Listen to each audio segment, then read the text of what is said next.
hey guys, Shakil Pardesi is coming back for you. Today is my vlog. Actually, I have to go with my friend and I'm not sure what we are gonna do, but something like specially for you guys. Hope you will enjoy that and you feel well, because the place is very beautiful. And sometime even we're not sure exactly where we wanna go, but suddenly we change the plan once we are nearby, or like jam, or like the like raining, and that's why emergency we change plan to go somewhere else. And hope you guys always doing well. Best of luck. My always wishes with you. Love you and best of luck. Thank you very much. Stay with me and enjoy the vlog. یہ special program ہے اور اس programme میں ہمارے ساتھ Malaysia میں مقیم ہمارے شکیل پردیسی صاحب، یہ ایک عوامی نمائندگی کے طور پر آج ہمارے پروگرام میں شامل ہوئے ہیں. ہم نے خوش آمدید کہتے ہیں. جی ویلکم. شکیل پردیسی صاحب جو ہے وہ ان کا اپنا ذاتی بزنس ہے یہاں پر، اور کافی عرصے سے ملیشیا میں مقیم ہے. اوورسیز پاکستانی یہ کہلاتے ہیں. ان کے پاس اوورسیز پاکستانی کا شناختی کارڈ موجود ہے. تو ہم موجودہ حکومت جو اس وقت ہے، جو حالات ہوئے ہیں، اس پر ہم ڈسکس کریں گے. سب سے پہلے ہم نے گورنمنٹ کو پہلے اپنے پچھلے وی بلاگ میں بھی مبارکباد دی تھی کہ اس نے اسلامک وزرائے خارجہ کانفرنس جو ہے منعقد کر کے پاکستان کے مقام کو دنیا بھر میں اپ گریڈ کیا ہے. لیکن ہم نے دیکھنا یہ ہے کہ اس کے نتائج کیا آئیں گے. اور جو میں صورتحال محسوس کر رہا ہوں شکیل صاحب، میرا اپنا ایک نقطہ نگاہ ہے. جو جتنے بھی یو بلاگر ہیں ان سے ہٹ کر میری جو ویڈیو ہوتی ہیں اور میرے پروگرام ہوتے ہیں، اور میرا اپنا ایک خاص تجزیہ ہے. میں کسی کو تجزیے کو فالو نہیں کرتا. ہم نے یہ دیکھا ہے ایک ٹرین چلتا ہے پاکستان کے اندر کہ سب ایک ہی طرف بھاگے چلے جاتے ہیں. کسی نے ایک چیز شروع کی تو وہ اسی طرف سارے لگ جاتے ہیں. تو میرا اپنا تجزیہ، میں یہ جو صورتحال دیکھ رہا ہوں اس وقت کہ متحدہ اپوزیشن ایک طرف، اور عمران نیازی صاحب، میں نیازی کہتا ہوں کیونکہ ان کا نام یہ بچپن سے وہی ان کے ذہن میں ہے، تو عمران خان کہہ لیں آپ جو بھی کہیں انہیں، تو ایک طرف. اب اگر یہ لڑائی شروع ہو جاتی ہے، جو صورتحال نظر آ رہی ہے کہ اسپیکر کو وہ کہہ رہے ہیں جناب اسپیکر نے جناب علی وہ قانون کی پاسداری نہیں کی، اسپیکر جو ہے وہ طرفداری کر رہے ہیں، حکومت کا ساتھ دے رہے ہیں.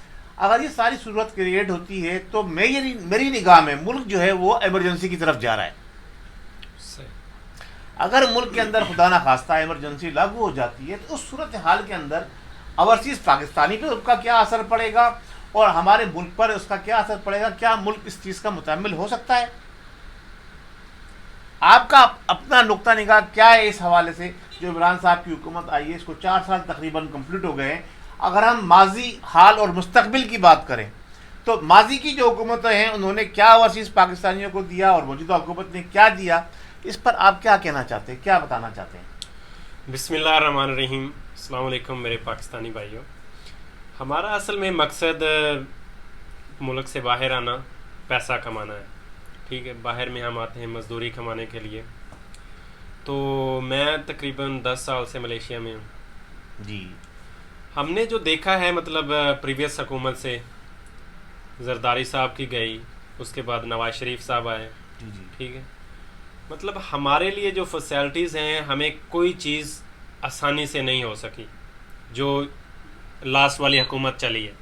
ٹھیک ہے، جب سے ابھی خان صاحب نے اقتدار سنبھالا لیا ہے، تو خان صاحب کی حکومت میں ہمیں جو ہے بہت ساری ایسی اپرچونٹی ملی ہیں جو ہمارے لیے مطلب فیوچر میں اچھی ہو سکتی ہیں، یا ہمیں کوئی اچھا بینیفٹ دے سکتی ہیں، یا ایک سٹینڈرڈ میں لیول میں لے کے آ سکتی ہیں. جی. جس میں ہمیں پراپرٹی خریدنے میں بہت ساری آسانیاں ملی ہیں پاکستان میں. ہم کوئی بزنس کرنا چاہتے ہیں پاکستان میں، اس کے لیے بہت ساری آسانیاں پیدا ہوئی ہیں.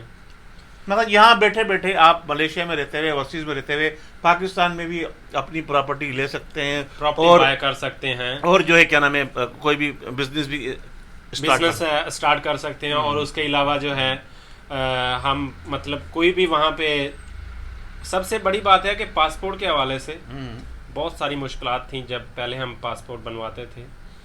پاکستان جب خان صاحب نے اقتدار لیا ہے, خان صاحب آئے ہیں, تو بہت ساری آسانیاں پیدا ہوئی ہیں CNIC میں, پاسپورٹ میں. پاسپورٹ کا اصول آسان ہو گیا ہے, آئی ڈی کارڈ آسان ہو گیا ہے. آئی ڈی کارڈ بہت زیادہ جو آسان ہو بنیادی گیا. ضرورت پاکستانیوں کی اوورسیز کی ہوتی ہے اس کے اوپر یہ توجہ دی گئی ہے موجودہ حکومت کی طرف سے.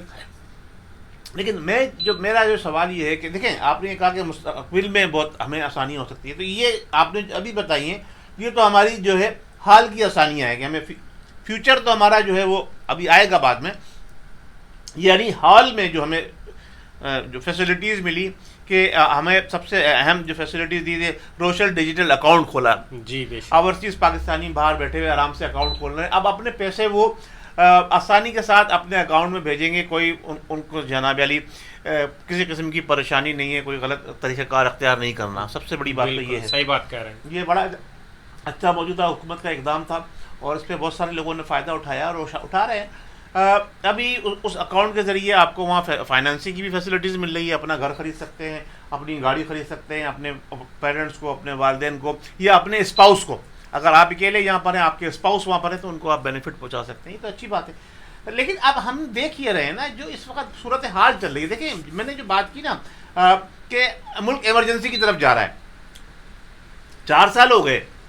4 سال کے اندر جو ہے جو حکومت میں اسٹیبلٹی نظر نہیں آئی مجھے. اس کی وجہ یہ ہے کہ دیکھیں, سب سے اہم جو عہدے ہوتے ہیں وزیر داخلہ کا ہوتا ہے, ہمارا وزیر مالیات کا ہوتا ہے, ہمارا فائنانس منسٹر جو ہوتا ہے. کتنی مرتبہ فائنانس منسٹر تبدیل ہو گیا, وزیر داخلہ بھی کتنی مرتبہ. وزیر خارجہ کا صرف ایک عہدہ ایسا ہے جو پکڑ کر شاہ محمود قریشی صاحب بیٹھے ہوئے ہیں. لیکن خارجہ پالیسی ٹھیک ہے. جہاں پر ایک وزیر خارجہ رہا شروع سے, وہ دیکھیں خارجہ پالیسی میں بہتری آئی ہے. اب پاکستان نے جو ہے وہ ان قوتوں کے آگے جھکنے سے انکار کر دیا جس میں ماضی میں ہماری حکومتیں جھکتی چلی آئی تھیں. ایم آئی رائٹ؟ Right sir. صحیح ہے. تو یہ ایک تسلسل جب ہوتا ہے نا, ایک ذمہ دار شخص ایک تسلسل سے کام کر رہا ہے تو اس میں بہتری آتی ہے. تو حکومت کو بھی تسلسل ملنا چاہیے. یہ رائٹ سر. میرا نقطہ نگاہ یہ ہے کہ حکومت کو 5 سال پورے کرنے دینے چاہیے. کیا کہتے ہیں اس پر آپ؟ سر اس میں آپ کی بات رائٹ ہے. ٹائم ملنا چاہیے. پہلی بھی حکومتوں کو ملا ہے, تو ابھی وہ اسٹرگل میں. حکومتوں کو تو نہیں ملا نا. نہیں, وہاں پر بھی یہی ہوا. دیکھیں پچھلی 2 حکومتیں جو گئی ہیں اس میں بھی یہی ہوا کہ آخری سیشن میں کسی کے 6 مہینے کسی کا سال پہلے جو ہے نا وہ وزیر اعظم کو ہٹا دیا گیا, اور پھر جناب علی انہوں نے اپنی جماعت میں سے نیا وزیر اعظم لایا. پر جو کچھ ہوا ماضی کے اندر, اب اس پہ اگر ہم جائیں گے تو بہت لمبی ڈیبیٹ ہو جائے گی. ہم یہ کہہ رہے ہیں کہ ٹوٹی پھوٹی ہے, لولی ہے, لنگڑی ہے, نامزد کردہ ہے تو جناب علی سول حکومت نا. بے شک. تو اس حکومت کو, اس کا جو حکومت کا دورانیہ 5 سال کا, اس کو چاہیے اپوزیشن کو صبر تحمل سے کام لے, اس دورانیہ کو پورا کرنا دے. رائٹ. پھر الیکشن میں جائے, پھر جو جنرل ووٹر جو جس کو ووٹ دے گا, جو حکومت کی کارکردگی ہوگی اس کے حساب سے اس کو ووٹ ملے گا. رائٹ. تو یہ جو نقطہ نگاہ ہے اس پر آپ آگے اگر بتائیں, مجھے روشنی ڈالیں کہ آپ کیا فیل کرتے ہیں, کہ کیا آپ کے تاثرات ہیں اس حوالے سے. سر دیکھیے, ہمارا تو یہی خیال ہے کہ مزید جو ہے نا, خان صاحب نے بہت ساری اسٹرگل کی اپنی لائف میں, یہاں پر آنے کے لیے, یہاں تک پہنچنے کے لیے بہت ساری مشکلات کا انہیں سامنا کرنا پڑا ہے. اب اگر وہ پہنچ گئے, ٹھیک ہے, ان کو جو ہے موقع ملنا چاہیے. ٹھیک ہے, مزید آگے اس کو جو ہے نا ملک کو چلانے کے لیے. ابھی تو وہ سیدھا ٹوٹا ہوا تھا اتنا ملک جس کو وہ کور اپ کر رہے ہیں. ٹھیک ہے, وہاں پہ جو پاکستان میں بیٹھے ہیں وہ اس چیز کو نہیں سمجھ سکتے کہ اس نے کیا قربانیاں دی ہیں, کیا کیا کیا ہے. ٹھیک ہے, آنے والے ٹائم میں وہ کیا کیا کرے گا. وہ مزید جو ہے غریب طبقہ جو ہے اس کو ہی گرو اپ کر رہے ہیں. لیکن وہ سمجھ رہے ہیں کہ جی دیکھیں کہ مہنگائی بہت ہو گئی ہے. ٹھیک ہے, چیزوں کے ریٹ بڑھ گئے ہیں, ڈالر آگے چلا گیا ہے. ملک کا حال بھی تو دیکھیں نا. دیکھیں, جہاں آپ کی بات بالکل صحیح ہے. دیکھیں جو انہوں نے اسٹرگل کیا وہ انہوں نے اپنی ذات کے لیے کیا یا عوام کے لیے کیا, وہ ان کا وہ دل بہتر جانتا ہے. ان کو پرائم منسٹر کا, دیکھیں میں 2-3 چیزوں سے میں آپ سے بھی اختلاف بھی کروں گا اور حکومت کو بھی یہ سجیشن دینا چاہتا ہوں دیکھیں آپ ہمیں اندازہ ہے, ہم اوورسیز پاکستانی, ہمیں بہت اچھی طرح سے اس بات کا اندازہ ہے کہ نیازی صاحب نے جب سے حکومت سنبھالی ہے ان کو بڑا ٹف ٹائم ملا ہے. ٹف ٹائم انہوں نے خود لیا ہے, اور وہ کس طرح سے لیا ہے, جو ان کے مشیر ہیں, جو ان کے سفیر ہیں, وہ بے پرکی ہانکتے رہتے ہیں, بڑے بڑے دعوے, اور جو لینگویج استعمال کرتے ہیں وہ انتہائی غلط ہے. یہ ایسا نہیں ہوتا ہے. اب آپ دیکھیے, میں جو چیزیں میں آپ کو بتانا چاہتا ہوں, نیازی صاحب نے جب سے حکومت سنبھالی مہنگائی کنٹرول میں نہیں رہی, آپ عوام کو پاکستان میں ریلیف نہیں ملا. دیکھیں ہم اوورسیز پاکستانیوں کی تعداد کتنی ہے, آپ نے کہا جی اوورسیز پاکستانیوں کے لیے بہت اچھا, ٹھیک ہے, ہم مانتے ہیں اوورسیز پاکستانی, پاکستان کی جتنی آبادی ہے اس کا 1% 2%, آپ 1-2% کو خوش کر رہے ہیں, لیکن آپ کو اصل تو خوش کرنا ہے جو آپ کے ملک کے وطن کے اندر ہے. غریب سے غریب تر ہوا یا نہیں ہوا ہے, امیر سے امیر تر ہو رہا ہے یا نہیں ہو رہا, جو پچھلی حکومتوں میں ہوا ہے وہ کم ہوا ہے, اس حکومت میں بہت زیادہ ہوا ہے. آپ دیکھ رہے ہیں اسکینڈل بھی آئے اس حکومت میں, حکومتی لوگوں کے خلاف اسکینڈل آئے, لیکن غریب کو ریلیف نہیں ملا ابھی تک. تو حکومت, اب آپ دیکھیے, میں یہ اس پوائنٹ کو بھی بتانا چاہتا ہوں آپ کو, آج تک حکومت کا کوئی نمائندہ, اور خاص طور سے وہ سارے لوگ سن لیں جو بڑے بڑے اینکر بیٹھے ہوئے ہیں, جو سیاسی جماعتوں کے رہنما بیٹھے ہوئے ہیں, وہ اس پوائنٹ کے اوپر نہیں آئے جس پوائنٹ پہ میں آپ کو لے کے آ رہا ہوں. ابھی ذرا غور سے توجہ سے سماعت فرمائیے, اور آپ بھی غور سے سنیے. پوائنٹ یہ ہے کہ 18ویں ترمیم کے بعد 18ویں ترمیم کے بعد صوبے خود مختار ہو گئے. وفاق کے پاس صرف چند چیزیں رہ گئی ہیں, وفاق کے پاس چند چیزیں رہ گئی ہیں, وفاق کا کنٹرول صرف انہی کے اوپر ہے. مہنگائی جو بڑھ رہی ہے, وفاق اگر پیٹرول پر 1 روپیہ بڑھاتی ہے تو صبح اس سے منسلک تمام چیزوں کی قیمت کے اوپر 10 روپے بڑھا دیتا ہے.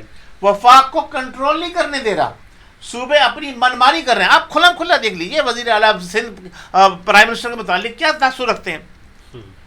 اگر وفاق صحیح طرح سے پلاننگ کرے اور ان تمام چیزوں کو جو وفاق کے کنٹرول میں اس کو صحیح طرح سے کار لے کر آئے, جیسے خاص طور سے میں بتاؤں آپ کو, پیٹرول کی قیمت, گیس کی قیمت, صحیح ہے, اور جو چینی کی قیمت, یہ جو چیزیں ہیں یہ وفاق کے کنٹرول میں ہیں. اچھا, انہی 3-4 ادویات کی قیمت, انہی چیزوں سے پوری معیشت کے اوپر اثر پڑتا ہے. عام آدمی جو ہے انہی چیزوں کا, جو 18 سے 20 آئٹمس ہیں جو عام آدمی کی نیسیسریز ہیں, ان کی قیمت کو کنٹرول وفاق نہیں کر پایا, کیونکہ صوبوں نے کنٹرول کرنے نہیں دیا. اگر میں آپ سے عرض کر رہا ہوں اور آپ کو بتا رہا ہوں, وفاق نے مزید اپنے آپ کو مستحکم کرنا ہے اور اپنا ٹرن اوور پورا کرنا ہے. پہلے تو یہ تحریک عدم اعتماد ختم ہو جائے, جو ختم ہو جائے گی کچھ نہیں ملے گا ان کو. یہ جو جتنے بھی بھان بتی کا کنبہ اکٹھا ہوا ہے اور یہ اس کے خلاف بات کر رہے ہیں, انہیں کچھ حاصل نہیں ہوگا, اور یہ کنٹینیو کرے گا. اگر یہ کنٹینیو کر لیتا ہے تو میں ان کو سجیشن دے رہا ہوں حکومت کے اواریوں کو, آپ کنٹرول کریں, آپ سبسڈی دیں. دیکھیں جہاں آپ سبسڈی دے رہے ہیں لوگوں کو, ہیلتھ کارڈ دے رہے ہیں, اس سے کسی کو کچھ مل رہا ہے, کسی کو نہیں مل رہا. آپ نے 12,000 14,000 دیے, بیکار ہے وہ. آپ سبسڈی دیں آئل کی قیمت کے اوپر. جب آپ سبسڈی دیں گے 10-15 ارب روپے کی سبسڈی اگر آپ آئل کی قیمت پہ دے دیتے ہیں, تو آپ یہ دیکھیے کہ آپ کے قومی اسمبلی کا بجٹ کتنا ہے, وہاں کتنا خرچہ ہو رہا ہے. آپ جو اسپیکر, وزراء, جتنے آپ نے وزیروں کی ٹیم بنائی ہوئی ہے, یہ حکومت کو سجیشن دے رہا ہوں, ان وزیروں کی ٹیم کے اوپر آپ پورے سال کے اندر اگر 100 ارب روپے خرچ کر رہے ہیں تو بھائی اس کو کاٹیے. وہ آپ کے کچھ نہیں دے رہے, عوام دے گی آپ کو. وہ سبسڈی آپ آئل پہ دے دیجئے. جب وہ سبسڈی آپ آئل پہ دے دیں گے, آئل کی قیمت نہیں بڑھے گی, آئل کی قیمت مستحکم رہے گی, ڈالر مستحکم رہے گا, تو کیا ہوگا, عوام کو جب قیمت نہیں بڑھے گی تو عوام خوش ہوگی. عوام کو چاہیے قیمتوں میں ریلیف, عوام کو چاہیے میڈیکل سہولت. آپ نے کہا کارڈ نہیں جناب, وفاق کے زیر انتظام آپ جو ہے ہاسپٹل بنا دیں. جو آپ بڑے بڑے پروجیکٹ صوبوں میں لانچ کر رہے ہیں, آپ کو کچھ نہیں ہو رہا. آپ کراچی گئے, آپ نے پروجیکٹ لانچ کیے اربوں روپے کے, کیا ہوا, پروجیکٹ شروع ہوئے, صوبائی گورنمنٹ نے ہونے نہیں دیے. آپ نے پنجاب میں لانچ کیے, پنجاب میں آپ کی حکومت ہے, ٹھیک ہے, آپ کو کے پی کے میں آپ کی صوبائی حکومت ہے,